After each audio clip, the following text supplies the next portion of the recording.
Hello everyone and welcome back to another video. और आज हम अपनी सीरीज का एक नया पार्ट स्टार्ट करने जा रहे हैं इस मैथमेटिकल मेथड्स की सीरीज का। अब आप लोगों को टेंसर्स, वेक्टर्स और डिफरेंशियल जो कैलकुलस था इसके बारे में मैंने जितना कुछ समझाना था इस सीरीज के अंदर वो मैं समझा चुका हूँ। अब हम बिल्कुल एक मुख्तलिफ पर उतना ही यूजफुल एक कॉन्सेप्ट स्टडी करने जा रहे हैं जो कि सीरीज का कॉन्सेप्ट है, क्योंकि मैथमेटिक्स में जो सीरीज का कॉन्सेप्ट है ये फिजिक्स में बहुत दफ़ा आ जाता है। और फिजिक्स में कहाँ कहाँ ये नहीं यूज़ होता, बल्कि बहुत सारे जो डिफरेंशियल इक्वेशंस हैं उनके जो सॉल्यूशंस हैं वो सिंपल फॉर्म में लिखे नहीं जा सकते, उनको इन्फिनिट सीरीज की फॉर्म में लिखना पड़ता है। तो सीरीज बहुत इंपॉर्टेंट है अप्रोक्सीमेशंस के लिए, डिफरेंशियल इक्वेशंस के सॉल्यूशंस के लिए। इसलिए अब हम एक इंतहाई इम्पोर्टेंट पार्ट शुरू करने वाले हैं हमारी इस सीरीज का, मैथमेटिकल मेथड्स की सीरीज का, जिसमें हम सीरीज के बारे में ही पढ़ेंगे। तो विदाउट फर्दर अड्यू हम स्टार्ट करते हैं। और पहले तो मैं ये सवाल उठाता हूँ कि एक सीरीज होती क्या है। हम इस बात से स्टार्ट करते हैं कि व्हाट इज ए सीरीज। तो पहला तो सवाल ही हमारा यही है कि सीरीज होती क्या है। एक सीरीज कुछ भी नहीं है। इस सवाल का जवाब ये है कि ये बस एक सम ऑफ टर्म्स है। It's just a sum of terms. It's just a sum of terms. यानी आप कुछ टर्म्स लें और उनको ऐड कर दें तो वो सीरीज कहलाएगी। जैसे कि अगर मैं आपको एग्जांपल दूं, हम एग्जांपल के तौर पे आप ले लें कि अगर मेरे पास इस तरह लिखा हो कि 1 + 2 + 3 + 4 अप टू सो ऑन, ठीक है, और ये 10 तक जाता हो, तो ये सीरीज है एक। ठीक है, ये एक सीरीज है। और ये क्या है, क्योंकि ये 10 तक जाते हैं तो ये 10 तक नेचुरल नंबर की सीरीज है। तो हम इसको सीरीज फॉर्म में कैसे लिख सकते हैं, इसको अब मैथमेटिकल नोटेशन में लिखें, अगर ज़्यादा कॉम्पैक्ट नोटेशन में लिखें तो इन कॉम्पैक्ट नोटेशन।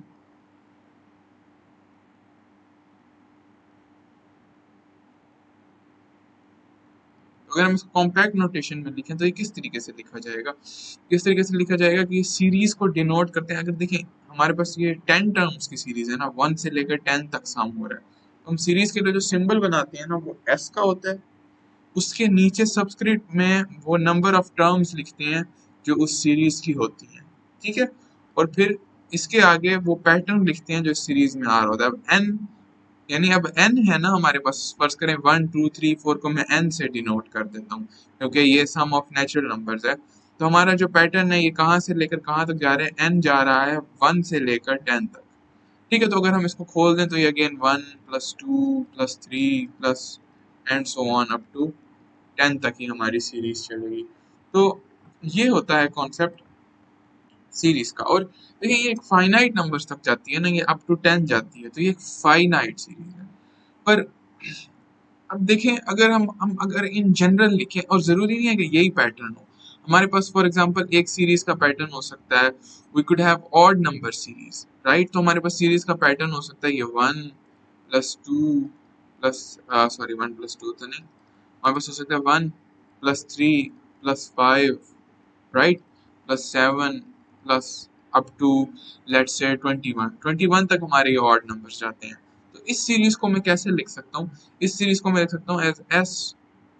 और ये कहाँ तक जा रही है हमारे पास, इसका पहले हमें एक पैटर्न बनाना पड़ेगा, फिर हमें पता चलेगा कि हमारा एन कहाँ तक जाता है, क्योंकि इधर जो आती है सबस्क्रिप्ट में जो आनी है वो एन की मैक्सिमम वैल्यूज आनी है। तो अगर हम इसको 2n + 1 लिखें, ठीक है, क्योंकि यही पैटर्न बन सकता है इसके लिए, और समेशन कर दें एन को हम 0 से लेकर, और हम n की समेशन करते हैं, हमें 21 चाहिए एंड में। तो अगर n की जगह क्या आएगा कि 21 हो जाएगा। अगर n की जगह हमारे पास आ जाए 9, तो देखें 2 9s are 18 and then +1 this will be 19। तो हमें n को 10 तक ही लेकर जाना पड़ेगा, तो as n goes to 10, right, क्योंकि ये n जो है वो 0 से 10 तक जाएगा, तो फिर हमारा ये जो पैटर्न है ये सूट करेगा। क्योंकि देखिए अगर मैं n की वैल्यू पहले 0 लूँगा, देखिए ये आएगा 2 × 0 + 1, इससे क्या हो जाएगा, हमारे पास 1 आएगा। पहली टर्म जो है इसकी पहली टर्म को फिर मैं इस तरह 1 लिख देता हूँ, सॉरी इक्वल का साइन लगाना था। इसकी पहली टर्म हमारे पास आएगी 2 × 0 + 1, ये इसकी फर्स्ट टर्म आई क्योंकि n की पहली वैल्यू डाली, इसकी जो दूसरी टर्म आएगी वो आएगी 2 इंटू 1 प्लस 1, ये इसकी दूसरी टर्म आएगी फिर प्लस, और अप टू सो ऑन ये टर्म जैसे चलती जाएंगी और ये टर्म्स जाएंगी 2 इंटू 10 प्लस 1 तक।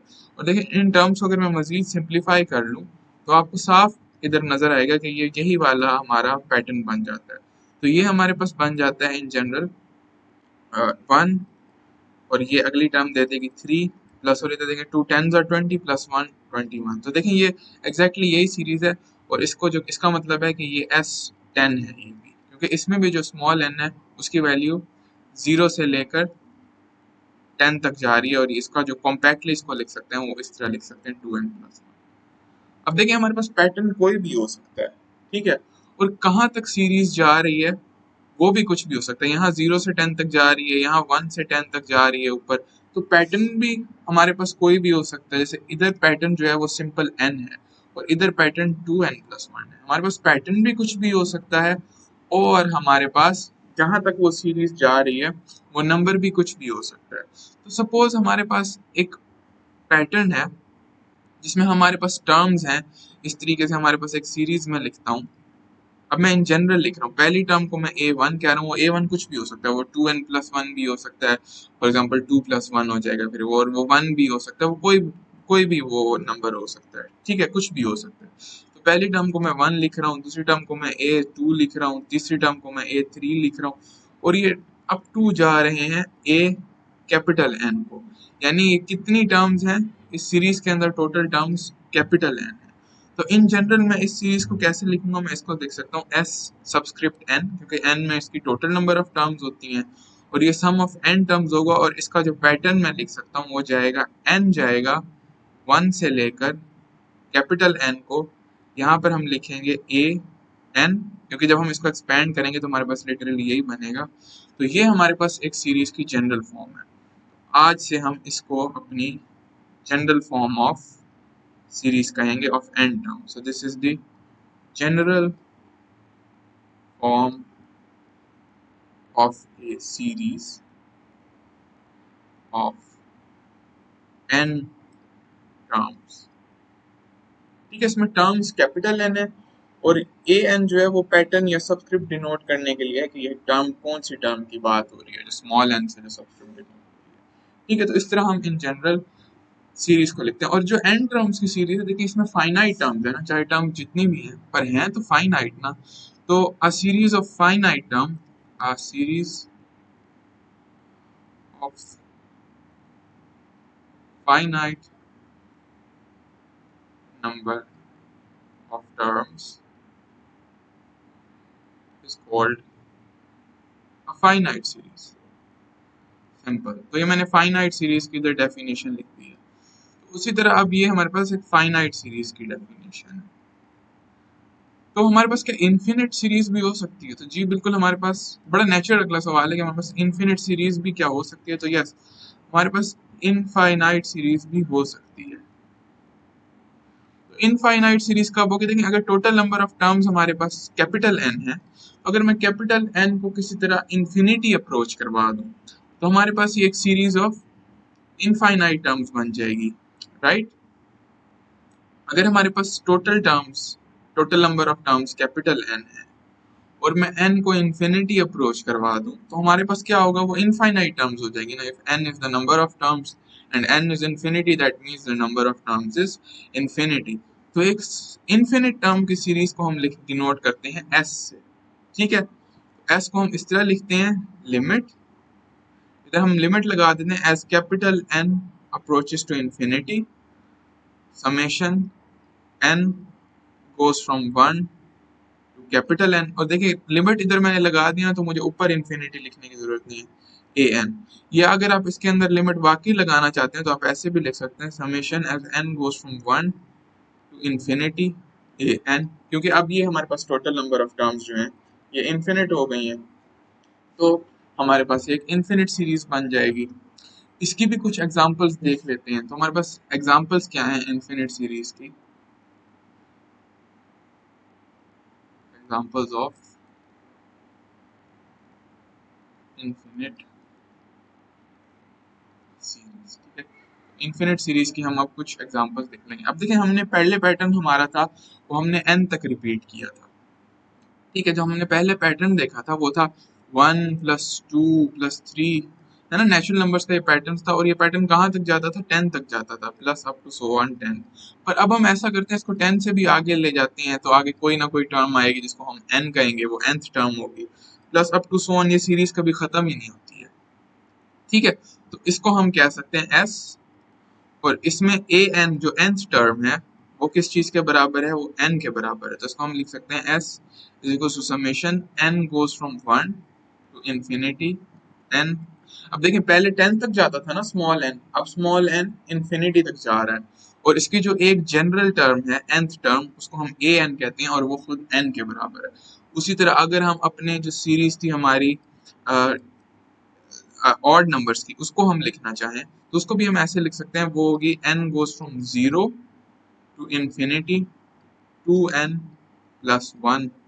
ये कहाँ से कहाँ तक जा रही है, ये जा रही है 1 + 3 + 5 + 7 अप टू सो ऑन।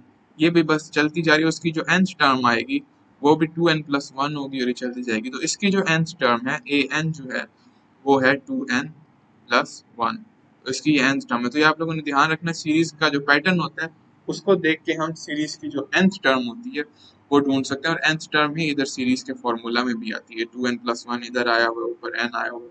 तो ये कुछ सीरीज की एग्जांपल्स हैं। अब देखें इधर एक और कॉन्सेप्ट आता है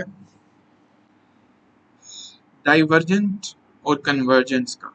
इधर बहुत इंपॉर्टेंट एक कॉन्सेप्ट आता है डाइवर्जेंस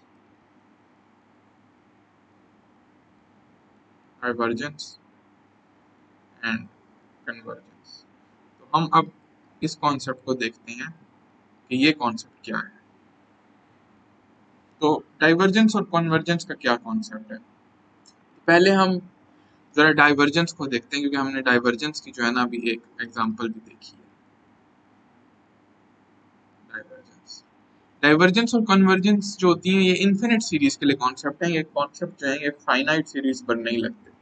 तो डाइवर्जेंस और के कॉन्सेप्ट को अगर हम देखें तो अगर हमारे पास एक इन जनरल, अगर हम पहले एक एग्जांपल से देखें, हमारे पास जो नंबर ऑफ ये जो सीरीज सम है एस जो है ये n गोज फ्रॉम 1 इंफिनिटी, जो नेचुरल नंबर्स का जो सम है ये 1 + 2 + 3 plus up to so on, ये मेरे पास इंफिनिटी तक जाता है, बीच में nth टर्म आती है फिर ये इंफिनिटी तक चला जाता है।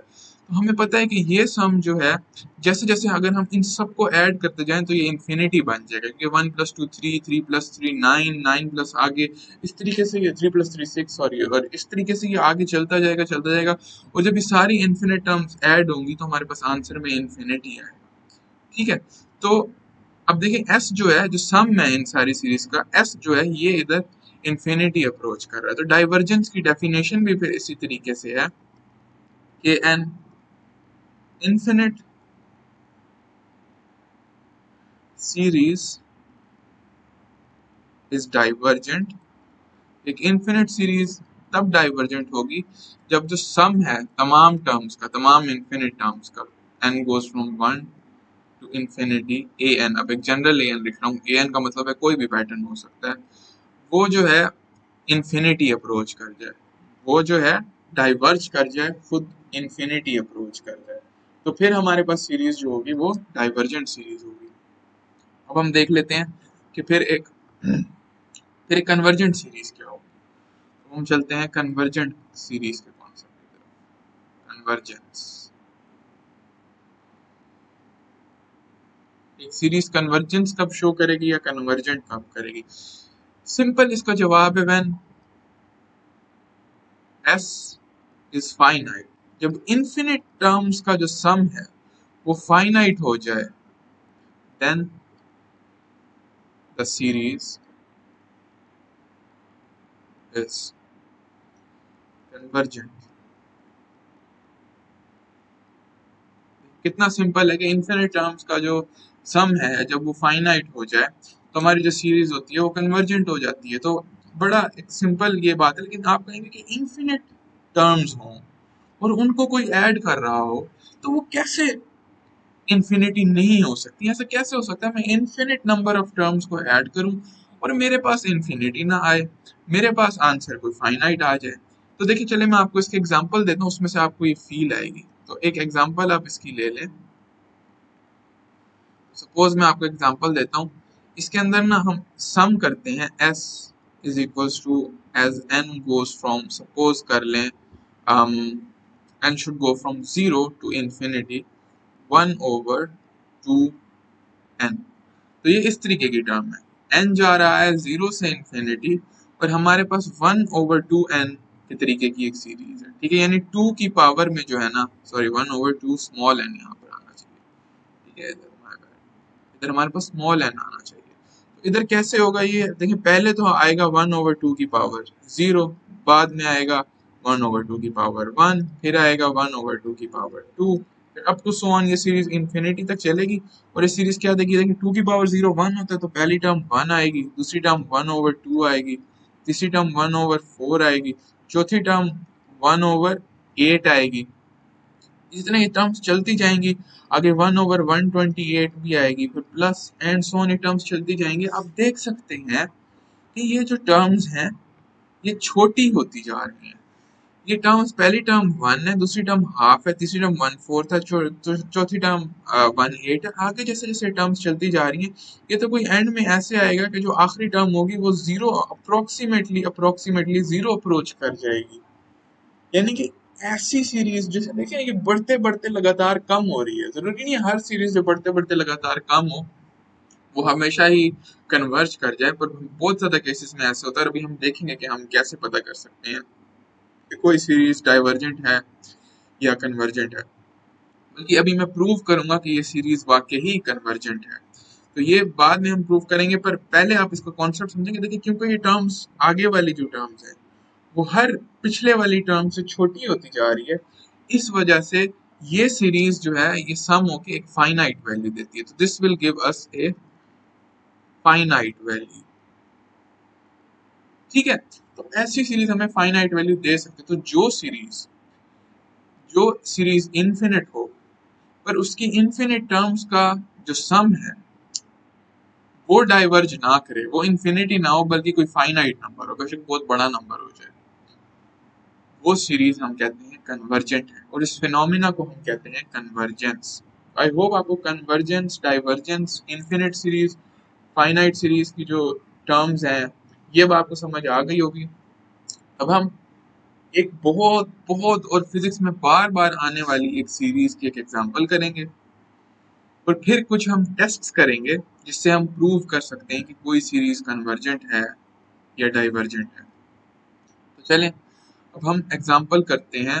एक एग्जाम्पल में एक बहुत इंपॉर्टेंट सीरीज को देखते हैं जिसको हम जियोमेट्रिक सीरीज कहते हैं, ठीक है। तो a very important series in physics और even in mathematics, a very important type of series, ठीक है। ये बहुत इंपॉर्टेंट टाइप है सीरीज की और इस सीरीज को हम कहते होते हैं जियोमेट्रिक सीरीज। इसके अंदर, इस सीरीज के अंदर जो पैटर्न आता है ना वो बड़ा इंपॉर्टेंट है और वो फिजिक्स में बार बार आता है। तो पैटर्न क्या है जियोमेट्रिक सीरीज का? एक जो फाइनाइट जियोमेट्रिक सीरीज है ना, a geometric series of finite terms. तो पहले हम फाइनाइट जियोमेट्रिक सीरीज की बात करते हैं। फाइनाइट जियोमेट्रिक सीरीज देखें। फाइनाइट जियोमेट्रिक सीरीज जो होती है वो अभी आप लोगों को मैंने बताया है कैसे जो फाइनाइट जियोमेट्रिक सीरीज होती हैं वो कैपिटल एन तक जाती होती हैं। इनको हम कैपिटल एन से भी डिनोट करेंगे, अभी आप देखिएगा। तो इसको हम किस तरीके से डिनोट कर सकते हैं, ये होगी एस एन, और इसका जो फॉर्मूला है ना वो आप लोगों ने बस एक्सेप्ट करना है, क्योंकि ये एक बड़ी इंपॉर्टेंट सीरीज है। इसका इसके अंदर जो पैटर्न होता है वो होता है N goes from 0 to n-1, ये इसकी n टर्म्स का सम है। और इसके अंदर जो पैटर्न होता है वो ये होता है a टू द r की पावर n। इसके अंदर ये होता है। तो अब इसको अगर हम खोल के देखें तो मतलब ये पैटर्न हमें क्या शो कर रहा है, यानी पहली बार n की वैल्यू 0 होगी पहली टर्म में, a r to the power 0। फिर दूसरी बार में r की पावर 1 होगी, a r to the power 1। तीसरी बार में r की पावर 2 होगी तो r टू द पावर 2। तो ये ऐसे चलता जाएगा चलता जाएगा, और जो nth टर्म है उसके अंदर जो पावर होगी, क्योंकि आखिरी टर्म n-1 पे खत्म हो रही है, उसके अंदर पावर जो होगी वो कैपिटल n-1 होगी। तो आप लोग कहेंगे कि ये n-1 टर्म्स लग रही हैं, ये तो n टर्म्स लग ही नहीं रही, तो इधर सबस्क्रिप्ट n क्यों डाली है? तो देखिए अगर आप इन टर्म्स को काउंट करें तो ये वाकई ही n टर्म्स है, क्योंकि देखिए पहली टर्म हमारी 0 है, तो ये असल में फर्स्ट टर्म है, ये सेकेंड टर्म है, ये थर्ड टर्म बनती है, और इस हिसाब से n-1 वाली जो टर्म होगी वो हमारे पास nth टर्म बनेगी, तो there are actually n terms, इसलिए यही सम ऑफ n टर्म्स है, ऑल्दो यहाँ से किसी को धोखा होने के चांसेस हैं। तो चलें अब हम इस सीरीज को थोड़ा सा स्टडी करते हैं, और ये मैं इसके ऊपर वाला मिटा देता हूँ कि अभी मैंने आपको बता दिया है कि ये सम ऑफ कितनी टर्म्स है, बाकी ये सम ऑफ कैपिटल एन टर्म्स है। तो ये इसके अंदर पैटर्न है, यानी इसकी जो nth टर्म है, इस सीरीज की जो nth टर्म मैं लूंगा, इस सीरीज की nth टर्म, उसको हम डिनोट करते होते हैं a r to the power n से।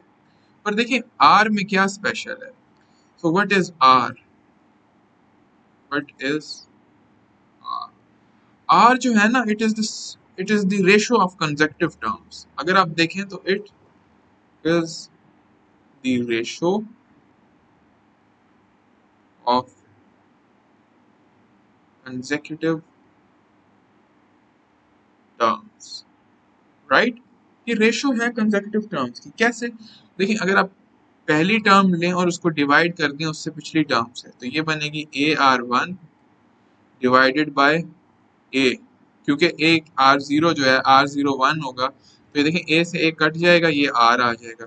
चलें फिर आप दूसरी टर्म को डिवाइड करते हैं उससे पिछली टर्म से, तो AR स्क्वायर ओवर AR, ये देखें इससे ये कटेगा, इससे ये कटेगा, और फिर आपके पास R आ जाएगा। I think I have proved my point कि R जो है वो इसमें सम ऑफ कंसेक्टिव, वो इसमें रेशियो ऑफ कंसेक्टिव टर्म्स है, और A क्या है, A is the first term. ये चीजें हमें आइडेंटिफाई करना आना चाहिए, क्योंकि जब हम इसकी प्रैक्टिकल एक एग्जांपल करेंगे तो हमें पता चलेगा कि कैसे जिस भी सीरीज के अंदर जिस भी सीरीज के अंदर ratio of consecutive term constant रहे ना, वो जियोमेट्रिक सीरीज होती है। इस जियोमेट्रिक सीरीज की निशानी यही होती है। तो आपको लोगों को हर दफा ऑब्वियस नहीं होता कि किसी सीरीज के अंदर जो ये पैटर्न जो शो हो रहा है बिल्कुल ऐसा कैसा नजर आए, तो आपको रेशो लेकर देखनी चाहिए कंसेक्टिव टर्म्स की, 3-4 कंसेक्टिव टर्म की रेशो लेकर देखते क्या वो सेम आ रही है, तो आपको पता चल जाएगा कि ये वाकई हमारे पास एक ज्योमेट्रिक सीरीज है। पर ये मैंने डिफाइन किया और मैंने कहा है कि ये बहुत इंपॉर्टेंट है। तो क्यों है ये? इसलिए इम्पोर्टेंट है क्योंकि ऐसी फॉर्म में जो सीरीज होती है ना, हम एक्चुअली उसका सम ऑफ n टर्म्स जो है ना वो फाइंड कर सकते हैं एक ट्रिक के जरिए। और जो मैथमेटिकल ट्रिक है, यानी हम एग्जैक्टली फाइंड कर सकते हैं कि इसकी जब ये टर्म्स ऐड होंगी ना, तो वो एक जो वैल्यू देंगी वो वैल्यू क्या होगा, और ये हम एक ट्रिक के जरिए कर सकते हैं। वो मैं ट्रिक अभी आप लोगों को बताता हूँ। अभी हम इसकी अगेन डेफिनेशन लिखते हैं कि एस एन जो है, अब मैं इसकी डेफिनेशन ऐसे लिखूंगा, AR0 था तो R01 के बराबर होता, तो वो मैं नहीं लिख रहा। फिर से मैं अगेन वही बस रिपीट कर रहा हूँ, AR square plus up to so on AR to the power n-1। ठीक है, अब मैं क्या करता हूँ, इसी के साथ इसको मैं इक्वेशन 1 कह देता हूँ, कॉल दिस इक्वेशन 1, और फिर मैं इसी के साथ एक स्मॉल r मल्टीप्लाई करता हूँ। ठीक है, दोनों तरफ मल्टीप्लाई, तो multiply by r on both sides, और मैं दोनों साइड्स पे क्या कर रहा हूँ, r को मल्टीप्लाई कर रहा हूँ। ठीक है, तो r हमारे पास दोनों साइड्स पे मल्टीप्लाई होगा, ये बचेगा r s n, ऊपर थोड़ा बुरा सा लिखा हुआ है n, कंफ्यूजन ना हो तो मैं इसको वापस n कर देता हूँ। यहाँ लिखा हुआ है आर एस एन, ये हो जाएगा। अब आर हर तरफ मल्टीप्लाई होगा तो पहली टर्म हो जाएगी हमारे पास ए आर, दूसरी टर्म क्या हो जाएगी ए आर स्क्वेयर, तीसरी टर्म क्या हो जाएगी ए आर क्यूब, क्योंकि हर टर्म के साथ आर मल्टीप्लाई हो रहा है, और फाइनल टर्म क्या हो जाएगी A R into R to the power n-1। और जब ये ऐड होंगी आपस में, क्योंकि पावर्स ऐड हो जाती हैं, जब ये आपस में ऐड होंगे फिर क्या होगा, ये आर की जो पावर है, पावर्स क्योंकि जब दो ऐसे मल्टीप्लाई हो रही हैं तो ये पावर ऐड हो जाएगी, ये 1 - 1 से कट जाएगा और मैं फिर इरेज करता हूँ तो मैं इन वंस को हटा सकता हूँ, तो ये मेरे पास R to the power N आ जाएगा। इसको मैं इक्वेशन 2 कह देता हूँ। अब ना मैं सब्ट्रैक्ट कर देता हूँ दोनों इक्वेशंस को। मैं पहली इक्वेशन में से दूसरी इक्वेशन को सब्ट्रैक्ट कर रहा हूँ, 1 - 2, यानी मैं कर रहा हूँ S N minus R S N. तो देखिए एस एन मेरे पास क्या है, मेरे पास है A plus A R plus A R square plus and so on up to A to the R, अभी आना था, up to A to the R N minus 1। इसमें से मैं सब्ट्रैक्ट क्या कर रहा हूँ, ए आर, ठीक है, मैं इसमें subtract A R plus A R square plus A R cube plus up to so on A R to the capital N minus 1 plus A to the R N. ठीक है, अब देखिए इसमें तो इतनी सारी टर्म्स कट जाएंगी, जब ये माइनस साइन इसमें से आएगा तो ए आर जो है ये ए आर के साथ कटेगा, ए आर स्क्वायर के साथ कटेगा। अच्छा देखिए आर एन से पहले वाली टर्म भी मैंने लिख दी है इधर, मतलब इधर जो टर्म आनी थी ना इससे बिल्कुल पहले वो होनी थी ए आर एन माइनस 1, ठीक है, क्योंकि वो पहले एन माइनस 2 होनी थी, जब उसमें से आर मल्टीप्लाई होना था तो वो एन माइनस 1 हो जानी थी। तो जब मैंने ये आर मल्टीप्लाई किया तो उसको मैंने इधर खोल के लिख दी क्योंकि वो भी कटेगी, ये टर्म जो है ये इस टर्म के साथ कट जाएगी जब ये माइनस साइन खुलेगा। तो इधर हमारे पास क्या बचेगा, इधर मेरे पास बचेगा S N minus R S N is equals to क्या आया हमारे पास, A minus A to the R की power N, A into R to the power N, तो हमारे पास ये आ जाएगा। अब क्या है इसमें से, अगर हम पहले पहले से एस एन कॉमन ले लें, यानी सम ऑफ एन टर्म्स कॉमन ले लें, इधर 1 माइनस आर आया और इधर से ए कॉमन ले लें, इधर 1 माइनस आर एन आया, तो देखिए हमने निकाल लिया है कि जब भी एन टर्म्स का सम होगा तो हमारे पास क्या बनेगा, यानी जब भी हमारे पास एन टर्म्स का सम होगा तो हमारे पास बनेगा A into 1 minus R to the power N divided by 1 minus R. ठीक है, तो ये हमारे पास actual sum of N terms आ गया, यानी हमारे पास कोई भी जियोमेट्रिक सीरीज हो जो मतलब हमारे सीरीज का पैटर्न फॉलो करती हो, उसमें अगर हमें सम ऑफ एन टर्म्स निकालना हो ना, कि एन टर्म्स यानी जितनी भी टर्म है, बेशक हमारे पास बेशक 8 टर्म्स ऐड हो रही हो, 10 टर्म्स ऐड हो रही हो, तो हम उसको इस तरीके से निकाल सकते हैं। पर क्या हो अगर हमारे पास इन्फिनिट ज्योमेट्रिक सीरीज हो, इन्फिनिट ज्योमेट्रिक सीरीज का क्या मतलब है, अब मैं इन्फिनिट ज्योमेट्रिक सीरीज इधर लिखता हूँ जिसमें हमारे पास ये टर्म्स चलती जाएं। What about infinite geometric series, infinite geometric series कैसे होगी, वो होगी S is equals to N goes from 1 to infinity A into R to the power N minus 1। तो ये कैसे चलेगी हमारे पास, सॉरी ये जीरो, मैंने गलत लिख दिया फॉर्मूला, इधर भी A R to the power N, N goes from 0 to infinity, तो अब ये टर्म्स चलती जाएंगी जाएगी A plus A R square plus इसमें बीच में एक टर्म आएगी nth टर्म जो होगी वो A to the R N minus 1 होगी, A into R to the N minus 1 होगी, और उसके बाद पर ये चलती जाएंगी, ये टर्म्स कभी रुकेंगी नहीं, हमेशा ऐड होती जाएंगी।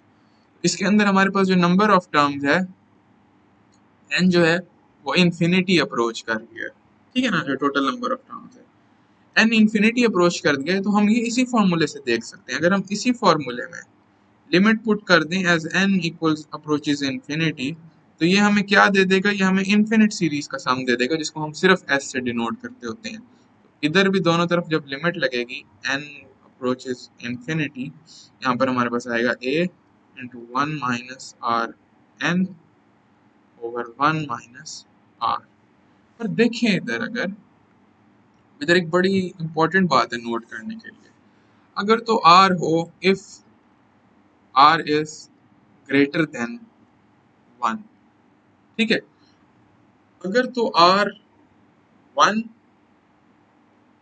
से बड़ा हो, ठीक है, अगर r 1 से बड़ा हो तो फिर तो ये सीरीज इन्फिनिटी अप्रोच कर जाती है, क्योंकि अगर आप आर एन वाली टर्म देखें तो फॉर एग्जाम्पल ले लें कि r जो है वो 2 के बराबर है, तो 2 टू द पावर n, और अगर n इंफिनिटी अप्रोच कर जाए, ठीक है, तो ये टर्म तो इन्फिनिटी हो जाएगी, क्योंकि 2 की पावर इन्फिनिटी इन्फिनिटी होती है, तो ये टर्म इन्फिनिटी हो जाएगी। तो जब भी r ग्रेटर देन 1 होगा तो ये सीरीज डाइवर्ज कर जाएगी, तो इन्फिनिट सीरीज डाइवर्जेस। पर अगर r 0 और 1 के दरमियान हो, सो व्हाट इफ, तो इधर मेरे पास एक सवाल है, व्हाट इफ r जो है ना वो 0 और 1 के दरमियान हो, क्या तब भी ये सीरीज डाइवर्ज कर जाएगी? तो चलें देखते हैं एक एग्जांपल लेके। तो अगर हम एक एग्जांपल लें जिसमें हम करें लिमिट एज n तो इन्फिनिटी अप्रोच कर रहा है ना, और r को हम फॉर एग्जांपल ले लें 1/2, क्योंकि ये 0 और 1 के दरमियान है ना, अगर हम r को 1/2 ले लें तो ये 1/2 की पावर n हो जाएगा। तो देखिए ये वाले जो टर्म है, क्योंकि n इसी में आ रहा है इसलिए हम सिर्फ इस टर्म की अभी लिमिट देख रहे हैं, क्योंकि बाकी किसी टर्म में n आ ही नहीं रहा, तो हम बाकी किसी टर्म को देख ही नहीं रहे इस लिमिट को देखने के लिए। अभी हम देखेंगे तो ये पूरी सीरीज, क्योंकि अगर सिर्फ r की पावर n डाइवर्ज कर देते तो ये पूरी सीरीज डाइवर्ज कर जाएगी। पर देखिए इधर तो देखिए नीचे इन्फिनिटी आ रहा है, नीचे 2 की पावर इन्फिनिटी हो जाएगा, नीचे फिर 1/इन्फिनिटी हो जाएगा, और ये 0 हो जाएगा। तो देखें अगर r 0 और 1 के दरमियान हो तो फिर क्या होता है, हमारी ये इन जो इन्फिनिट ज्योमेट्रिक सीरीज है ये कन्वर्ज कर जाती है, और आर एन जो होता है वो क्या अप्रोच कर जाता है, 0 कर जाता है। तो अगर इसको मैं पुट कर दूंगा, s को मैं डालूंगा limit as n approaches to infinity S N, तो ये मेरे पास क्या बन जाएगा, a into 1 - 0।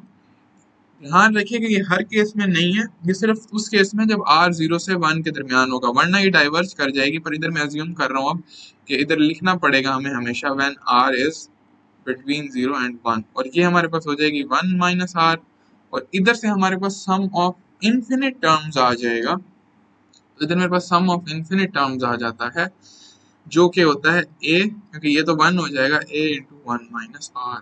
This is a very important sum, very important.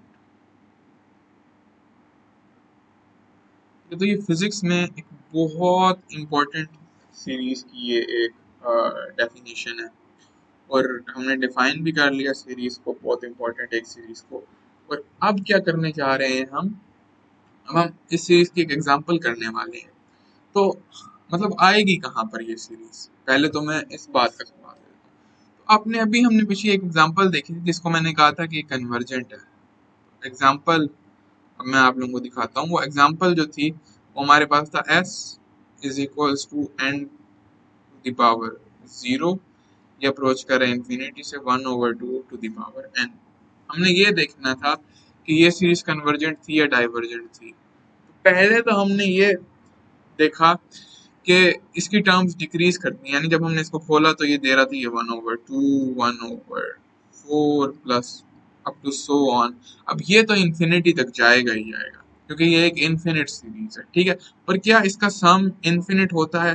पहली बात तो इधर ये नोटिस करने की है कि ये एक ज्योमेट्रिक सीरीज है। तो पहला सवाल तो ये, is it A geometric series?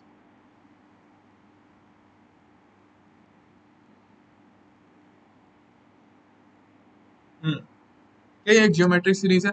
ये हमें कैसे पता चलेगा? हम कंसेक्टिव टर्म्स का रेशो लेके देखते हैं। देखिए ये 1/2 और 1, क्या ये हमारे पास इसकी रेशो क्या आती है? 1/2 आती है।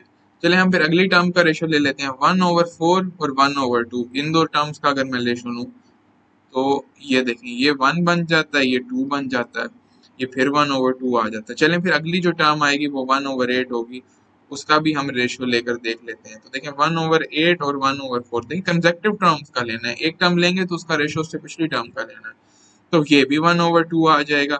इसका मतलब इसमें हमारे पास कंसेक्टिव टर्म की रेशियो सेम है, और वो जो रेशियो है वो 1/2 है, और उसको हमने r कहा था। तो इसका मतलब है इसकी जो कंसेक्टिव टर्म की रेशियो है, तो yes this is a geometric series. तो पहला सवाल तो हमारा हो गया यस, कि ये एक जियोमेट्रिक सीरीज है।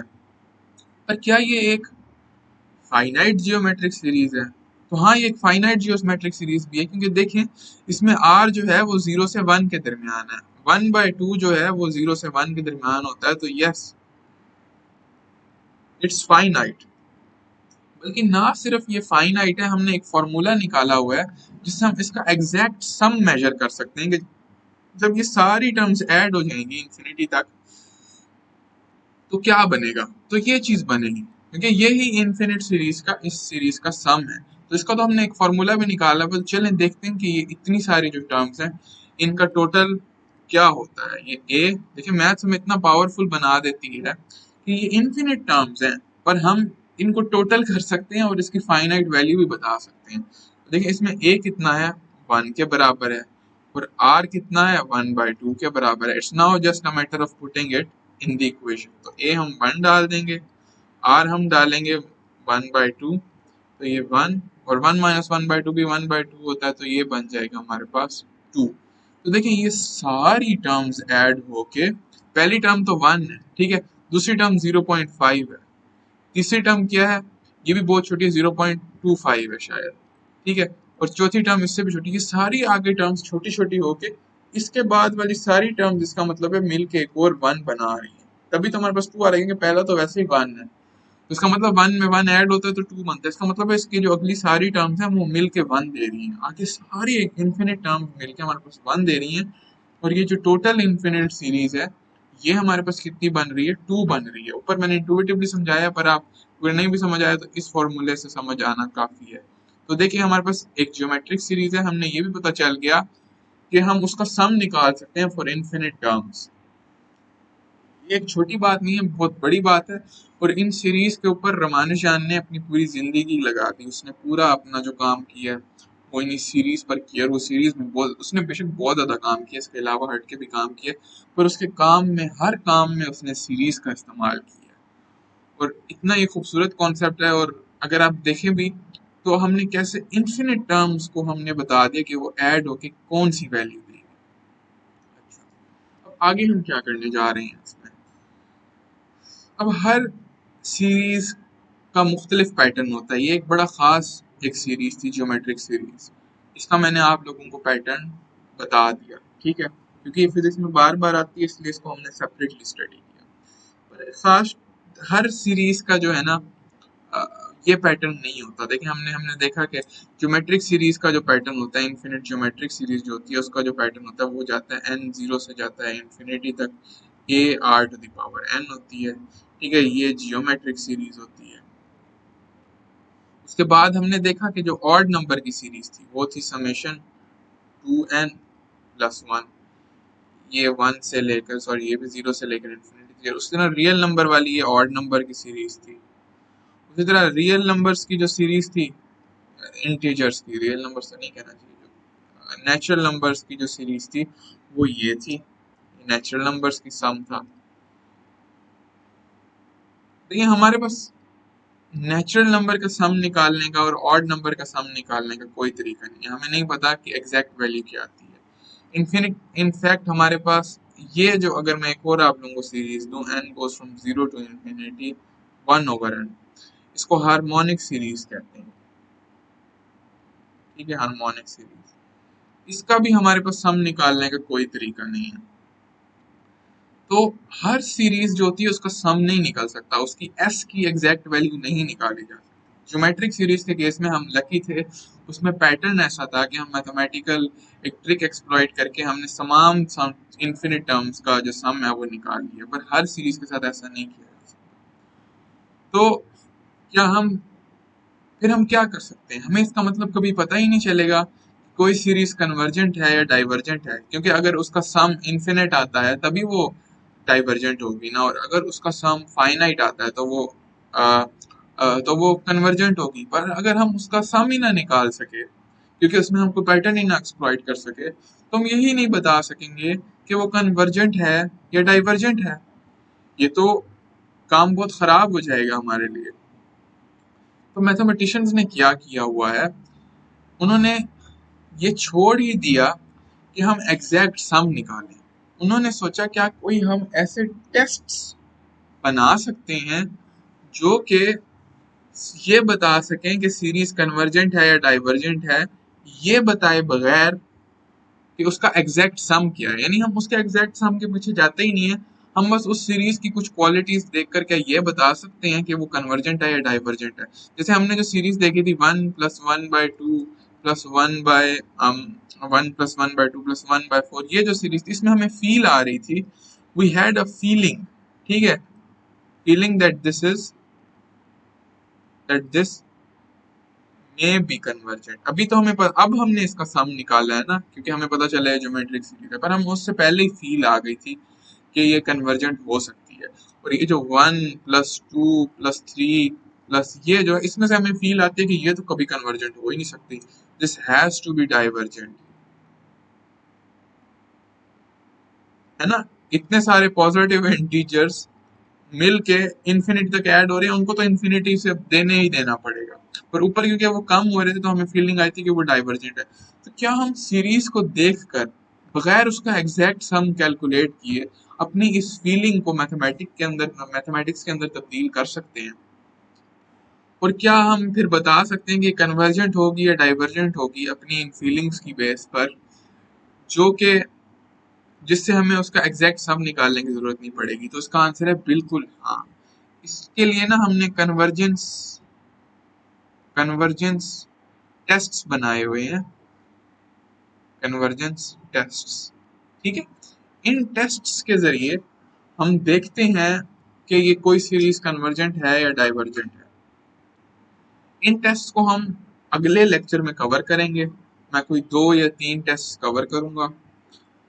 इन टेस्ट को हम क्या कहते हैं, प्रूव बिल्कुल नहीं करेंगे, क्योंकि इनके प्रूफ मैथमेटिशियंस ने कर लिए हैं, फिजिसिस्ट को कभी भी इनके प्रूफ्स की जरूरत नहीं पड़ी।